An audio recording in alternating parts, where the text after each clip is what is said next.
आज आसतु आमे वीडियो माध्यम देखिबा केमिति आपण माने बिना परिश्रम रे आपणकर टॉयलेट सीट को पूरा पूरी फ्रेश रखी परिबे।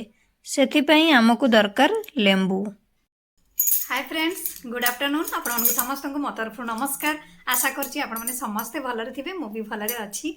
चलंतु वीडियो आरंभ करबा। किंतु वीडियो आरंभ करबा पूर्व आपण मानको किछिटा त करिया पई पड़े, जेटा कि आपण माने समस्ते जानि गलेनी। तथापि मो आउथरे जणै दोछि, जदि आपण मानको भितर केही जदि आज मो चैनल ले नुआ थांती ताले प्लीज प्रथम चैनल को सब्सक्राइब कर दियंतु। पाखरे थिबा बेल आइकन को क्लिक करंतु, जहा फଳରେ मो नुआ नुआ वीडियो रो नोटिफिकेशन आपण मानको पाखरे खूब शीघ्र पहुंची जिवो। आ आपण माने मते टिके सपोर्ट करि परिबे आगु को जीवा पई। आ एते पर्यंत जो माने मते सपोर्ट करी आछन सेमान तो प्रथम मोर बहुत बहुत धन्यवाद। ताले चलंतु वीडियो आरंभ करिबा। वास्तव रे टॉयलेट सीट सफा करिबा हमर स्वच्छता एवं स्वास्थ्य पई एक गुरुत्वपूर्ण भूमिका ग्रहण करिथाय, जेउथि पई एहा को सफा करिबा आवश्यक होई जाय।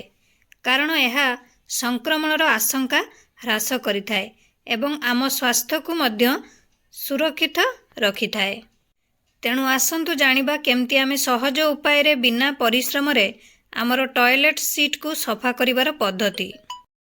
सेथि पई आपणकु केवल गोटे लेंबू दरकार। एबे आपण माने लेंबू को कोन करिवे, छोट छोट पीस आकार रे करिवे, किंतु पूरा पूरी रसीला टाइप रो जेमती लेंबू हेतु फ्रेश लेंबू नेबे, सुखिला लेंबू नेबेनी। एई टाइप रो लेंबू नेबे। लेंबू को एबे आपण माने छोट छोट पीस आकार करि नेबे। छोट छोट पीस आकार करि नै सरला परे आपण मान को एबे दरकार गोटे मास। एबे आपण माने एई मास टी को केमती काटिबे आ या भितर केमती लेंबू भर्ती करिवे सेटा आपण माने ठीक से वीडियो माध्यम रु देखंतु। एबे आपण माने गोटे कैंची नेबे। कैंची की नेई आपणकर मास रो गोटे साइड को काटी देबे। एई टाइप रो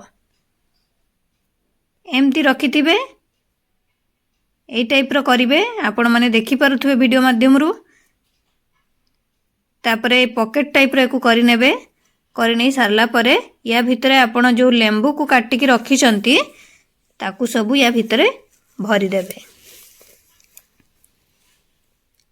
टॉयलेट पैन सफा करिबारे पूरा पूरी सहज, जोटा कि आपण मानकर केबे भी आउ जोटा कोनती नहीं बाथरूम कबाट खोलिला माने टॉयलेट सीट टा जो स्मेल करे से स्मेल होबनी बा पूरा दाग मुक्त हो जिवो। दाग भी किछि लागिबनी। ता सहित आपणकर टॉयलेट सीट पूरा पूरी सुगंध रे परिपूर्ण हो जिवो। आपण को केबे भी ये बेड स्मेल होबनी। एई टाइप रो आपण माने भरी ताको एमती बांधी देबे। बांधी तार गोटे साइड को एमती हैंग टाइप रो करिवे, जेमती झुलेइबे। एबे आपण माने कोन करिवे ना आपणकर फ्लास्क को रो कवर टी को खोलिबे। खोली एबे आपण माने जो बनै चंदी पॉकेट टी को या भितरे देबे। देखि पारुथबे केमती रखिबे। ठीक से देखंतु एई टाइप रो आपण माने रखि नेबे। रखी आपण माने एको कवर लगे देबे। आपणकर एई पानी जो टांकीटा ये भी तो सफा रहिबो। ता सहित आपणकर टॉयलेट सीट भी पूरा पूरी सफा रहिबो। किछि केबे भी आउ गंध करबनी। गंध कोन आपण माने आउ जानि परिबेनी।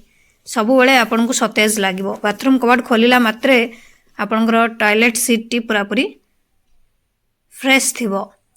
कारण हमर ये ही मेन जोटा कि एको हमर सफा रखिबा निहाती दरकार। यारी पाई ही हमर रोग जीवाणु जोटा कि हमर देह खराब होइताय। तेणु आपण माने सहज उपाय रे आपणकर टॉयलेट सीट को एमती सफा करि परिबे। आपणकर कोनोसी आ दाग रहिबनी कि आपणकर आउ जो कोनती बेड स्मेल गंध आउ किछि भी आसीबो नाही टॉयलेट सीट रो। एई टाइप रो आपण माने रखी ये आपणकर लेंबुटी बहुत दिन चली जिवो। मासे पाखापाखि चली जिवो। एई टाइप रो आपण माने सफा करि नेबे। आशा करूची आपण मानको वीडियोटी भल लागिथिबो। मु ताले रहुची पुणी देखाबो नेक्स्ट वीडियो रे। किंतु आपण माने please like comment share subscribe करिया पे भूलिबेनी। मते ताले विदाई दियंतु। नमस्कार।